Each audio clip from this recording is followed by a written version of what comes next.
Rituparna Ghosh of Your Story Bag fame has asked me two questions.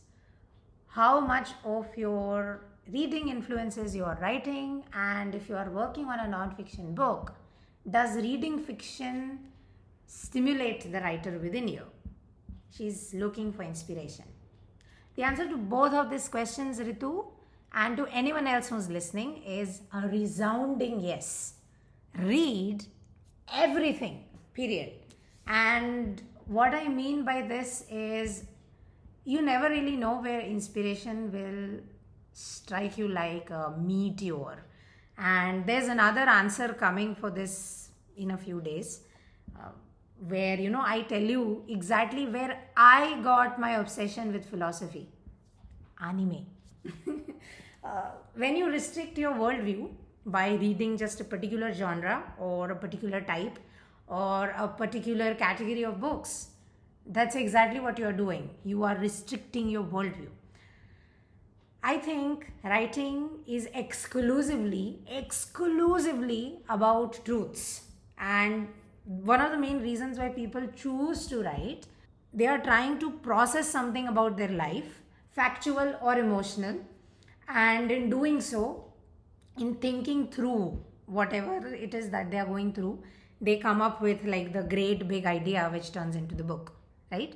So reading definitely influences your writing, because when you read books, any sort of book, you are subconsciously familiarizing yourself with the rules of the genre, and you never really know what rules to break if you haven't really familiarized yourself with the rules.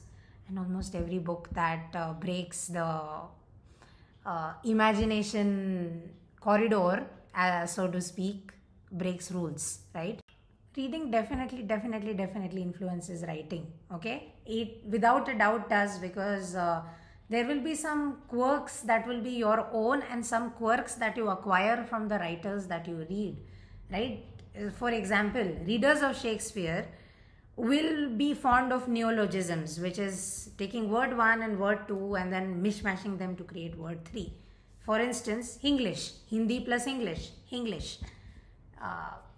Readers of Jane Austen would be fans of creating like a monologue that is gently breaking the fourth wall when it comes to communicating with the readers, but then also bringing the readers into the worldview of the characters within the book.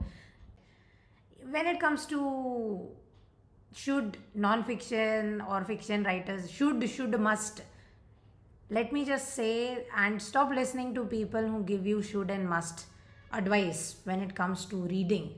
Reading is supposed to be the wild west, where you are standing in front of like a gigantic piece of land, and you are on your Bookerly horse and you are galloping through it in whatever direction you want to go, right? That's exactly how it's supposed to be. No like should and must, even though I just used the word should. Stop listening to people who are stopping you from developing your own process when it comes to reading books. Read whatever seems to attract your fancy. There is a reason behind why you say, oh, that's interesting. And when you start reading that thing, that's when you zero in on what that interesting thing was in the first place. And that is where like a very difficult to deny sort of clarity will emerge, right? Because even though the genres of books you are reading are very random, there will be some very gentle common theme running through all of them. And the moment you realize this is what it is, ooh la la, it's going to be glorious. So I definitely get inspired by reading fiction. When it comes to researching your book, start reading specific books, right? Because for researching books, you have to be specific to avoid rabbit holes.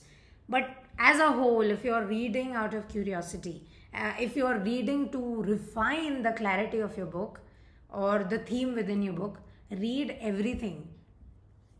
Read fiction specifically, because fiction has a way of simplifying emotional truths. right? And human beings love emotions over fact. This is something that study upon study has proved over and over and over again, and that's a fact about our species that we have to accept. So if you want to write a successful non-fiction book, I definitely would recommend reading fiction, because an example I can offer, a very popular book recently has been Colin Hoover's It All Ends With Us. And while the book has some problematic themes, that is not what I'm discussing at this point in time. Globally, people have gained a lot of value and a lot of acceptance from reading this book, which kind of normalizes domestic violence and the trauma bond which it inspires. But the reason why people are picking up this book, in spite of the problematic themes it is highlighting, it is that abusive relationships are so common. Now, if I were to write a non-fiction book on prevalent abuse within society, and I keep throwing statistics upon statistics at my readers, in their head they are probably going, yeah, this though I know, because I know 5 people in my own life who are getting abused. Like, I don't need you, the non-fiction book writer, to tell me this. I know that people are being abused as a whole in society, right? So where fiction writers like Colin Hoover succeed and many non-fiction writers fail is in making facts emotional, right? You can learn from fiction writers how to make your writing understandable and relatable, even when you are talking about difficult topics. The book definitely had some problematic themes, but it inspired a lot of non-fiction conversations around domestic violence and how normalized it is. Point being, inspiration will come from all sorts of sources, and don't limit it by just reading non-fiction. Read anything and everything you like. Ask me more questions. Bye.